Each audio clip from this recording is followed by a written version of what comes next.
And how much is hope and faith a part of your practice in all of this? I have enormous faith, and I think, again, you have to find that faith in whatever way you're comfortable with. Different people have different ways of going to that place and restoring that well and getting the nourishment that they need. For some people, it's being surrounded by incredible beauty, like fortunately we have here in Colorado, and the ability to go on a hike outside. For some people, it is simply, the act of being with their children. For some people, they feel in service when they're at work, and then for others, it's in a very conventional religious way. And I think it's important to say, we don't all look the same. We don't all have the same color hair, color eyes, and we're not all going to have the same blueprint for faith. And so again, you have to stop and say, well, what works for me, and how can I leverage all of these amazing resources that all of us now have? And I also think what's remarkable is that you have these 4 children that are watching you do this. And I just, to me, that's also remarkable, because you've shifted 4 humans to seeing the power of a woman in this role. And, there definitely have been times where I thought, oh my gosh, what are they going to say in 20 years when they write their book, And you don't know. You do the best you can with what you've got, and you impart your values and you send them out into the world. And that's what I'm really focused on, is imparting my values. And I think, whether it's to my boys or to my girls, nobody is here to tell you what to do.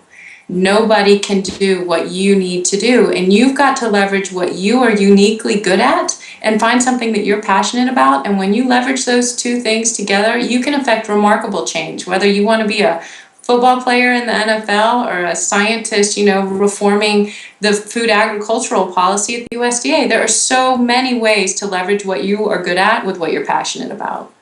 And the other thing, Robyn, is that, you could have made changes in your own life and said, okay, now I have this information. Our family's going to eat well. We're going to take care of ourselves. And you could have stopped there. But you also realized, and it's your truth, that you couldn't sit and not do something about this at a larger level. Well, I felt so strongly that because we hadn't valued the lives of American eaters the way eaters around the world have been valued, that was an enormous disservice that we were doing not only to the American children, but to all of us. And like you, I've watched too many friends suffer from chronic conditions like cancer. I see it ripping through families and taking children and taking young mothers because of this increasing rate of breast cancer. And so as I learned statistics, because that's what I focus on is finance and research, as I learned these statistics about how the US has the highest rate of cancer of any country in the world, and migration studies show that if you were to move here from somewhere like Japan, your likelihood of developing cancer increases 4-fold. At the same time, I was learning 1 in 8 women has breast cancer, but then, when I learned that only 1 in 10 of those were genetic and 9 out of 10 of those cases were environmental, I realized that there was so much that we could do, not only to protect our daughters, to protect our moms, to protect our sisters.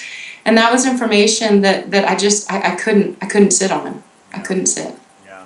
And hopefully there's going to be women and men watching this video. Who will be inspired? And so what is your advice to them, whether it is a woman and utilizing her skills as a woman, or whether it's a man able to tap into some of those skills? What's your advice? I would simply say, you have to believe in your ability to affect change, and that the insecurities and the fears that all of us confront, that little voice in your head that says, who are you to do this? Why is anybody going to listen to you?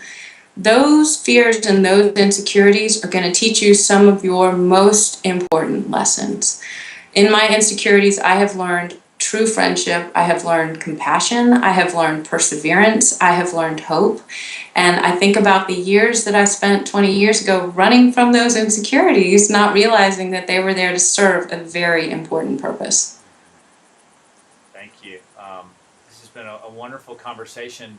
Is there anything else that you would like to say on the topic of women and women leading and the quest to save the planet and humanity? I think that for women who are starting on this journey very early on, and all of the hesitations and the doubts that you may have, It is so important to find a friend who can stand beside you.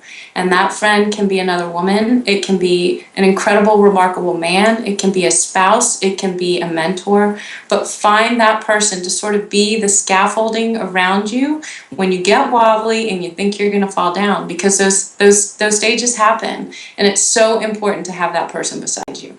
I couldn't agree with you more. Thank you, Robyn. I appreciate this time today. Thanks so much, Louis.